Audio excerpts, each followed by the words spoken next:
السلام علیکم، میں 7ویں جماعت کی اردو کی ٹیچر آپ سے مخاطب ہوں۔ پچھلے لیکچر میں ہم نے نظم میری کہانی پڑھی اور اس کے 2 اشعار کی تشریح کی۔ آج کے لیکچر میں ہم اس نظم سے متعلق مزید کام کریں گے۔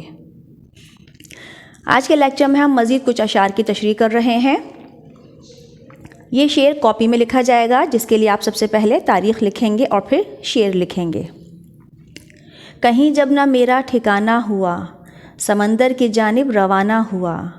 اس کے بعد اس کا حوالہ لکھیں گے۔ یہ شعر ہماری کتاب کی نظم میری کہانی سے لیا گیا ہے۔ اس کے شاعر مولوی شفیع الدین نیّر ہیں۔ اس کے بعد تشریح۔ اس شعر میں شاعر دریا کے بارے میں بتا رہے ہیں کہ دریا کا پانی مختلف جگہوں سے بہتا ہوا آخر میں سمندر سے جا کر جڑ جاتا ہے، یعنی آخر میں دریا کا پانی بہتا ہوا سمندر میں چلا جاتا ہے۔ اگلا شعر ہے، پہاڑوں میں جھیلوں میں رہتا ہوں، نشیبوں میں ہر سمت بہتا ہوں۔ حوالہ۔ یہ شعر ہماری کتاب کی نظم میری کہانی سے لیا گیا ہے۔ اس کے شاعر مولوی شفیع الدین نیّر ہیں۔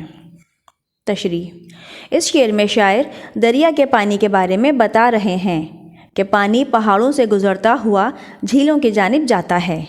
غرض پانی اونچائی سے نشیب یعنی نیچے کی طرف بہتا ہوا ہر طرف پھیل جاتا ہے۔ اگلا شعر ہے، ہوا جب کہ میں اپنے گھر سے جدا، نہ پوچھو تھا اس دم میرا حال کیا۔ حوالہ۔ یہ شعر ہماری کتاب کی نظم میری کہانی سے لیا گیا ہے۔ اس کے شاعر مولوی شفیع الدین نیّر ہیں۔ تشریح۔ اس شعر میں شاعر کہہ رہے ہیں کہ دریا جب اپنے گھر سے روانہ ہوا تو اس کا برا حال ہو گیا، پریشانیاں اور در در کی ٹھوکریں کھاتا رہا۔ اس شعر میں شاعر یہ سمجھانا چاہ رہے ہیں کہ دنیا کی زندگی بھی ایک امتحان ہی ہے، جہاں قدم قدم پر ہمیں مختلف قسم کی رکاوٹوں کا سامنا کرنا پڑتا ہے۔ اگلا شعر ہے، کبھی اپنی تیوری پہ لاتا تھا بل، کبھی مارے غصے کے جاتا اچھل۔ حوالہ۔ یہ شعر ہماری کتاب کی نظم میری کہانی سے لیا گیا ہے۔ اس کے شاعر مولوی شفیع الدین نیّر ہیں۔ تشریح۔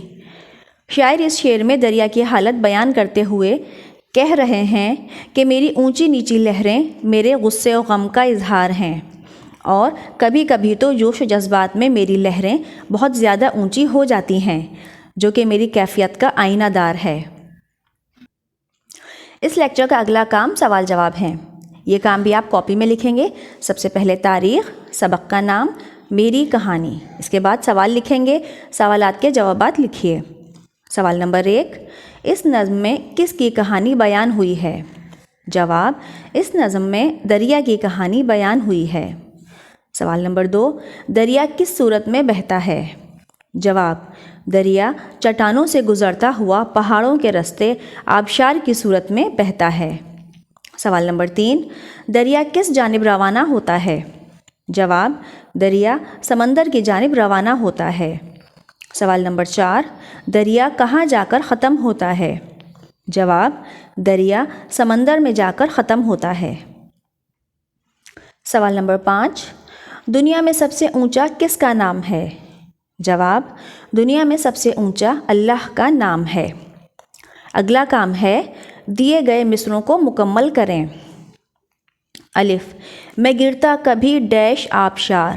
اس کے 4 الفاظ دیے ہوئے ہیں، مورت، صورت، دولت، حالت، اور صحیح جواب ہے صورت۔ یہ جواب آپ خالی جگہ میں لکھیں گے۔ ب، سمندر کی ڈیش روانہ ہوا، جانب، سمت، طرف، نسبت۔ صحیح جواب ہے جانب۔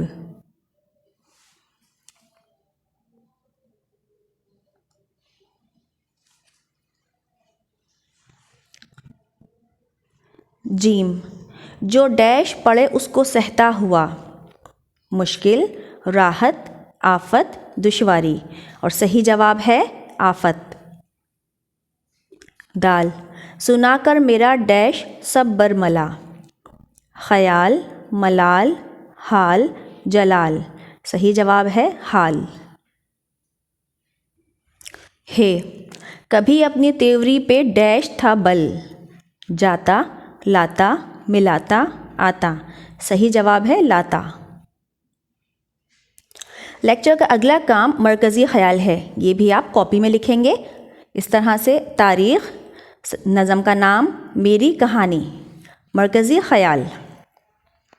اس نظم میں شاعر نے دریا کی کہانی سے ہمیں یہ سمجھایا ہے کہ انسان ہو یا کائنات کی کوئی بھی مخلوق، آرام و سکون صرف اپنے گھر ہی میں ملتا ہے۔ گھر سے جدا ہو کر راہ میں بے شمار مصائب و پریشانیوں کا سامنا کرنا پڑتا ہے۔ غم، دکھ، درد اور مشکلات کا ہمت سے سامنا ہی بہادری اور کامیابی کی ضمانت ہے۔ بچوں، یہ تمام کام اپنی کلاس ورک کاپی میں نہایت صفائی کے ساتھ لکھنے کے بعد آنے والے ہفتے کے دن اسکول میں جمع کروائیں۔ اگلے لیکچر تک کے لیے اللہ حافظ۔